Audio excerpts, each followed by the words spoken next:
అమెరికాని నమ్మి బాగుపడ్డోడు ఎవడు ఉండడు అన్నది ఒక లెక్క. అమెరికాని నమ్మి బాగుపడ్డోడు, ఇజ్రాయెల్ని నమ్మక చెడ్డోడు లేరు అన్నటువంటి చెప్తుంటారు. ఇప్పుడు అమెరికాకి సంబంధించి మరొక నానుడు కూడా ఉంది.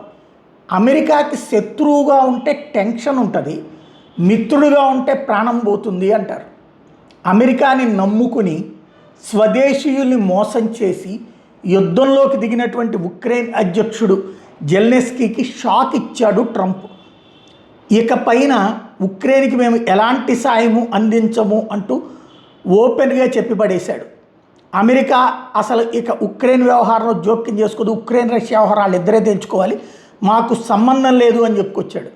We are working with them Europe on Ukraine. Ukraine is thousands of miles away, separated by a vast ocean. We don't have to do this, but we did it. Biden was completely outmaneuvered. We don't need to work with them on Ukraine. అది Biden టైంలో ఏదో పిచ్చి నిర్ణయం తీసుకున్నారు, కానీ Ukraine ఎక్కడో ఉన్న ఉక్రెయిన్తో మాకేం సంబంధం అవసరం లేదు, పొమ్మనమని చెప్తున్నాడు అనమాట.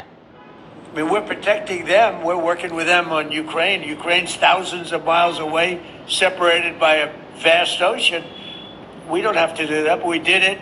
Well, Biden did it. I mean, I have to be honest with you. Biden got taken to the cleaners. But we worked with them in Ukraine. We don't need to work with them in Ukraine. And then they tell us that we have a mine ship around and they don't want to do it. I think it's terrible. Oh, and all of these things to protect you. I mean, we're protecting them. We're working with them on Ukraine. Ukraine protection మాకు సంబంధం లేదు, European ఏమైనా చూసుకుంటే వాళ్ళు చూసుకొని మాకు అక్కర్లేదని చెప్తున్నాడు.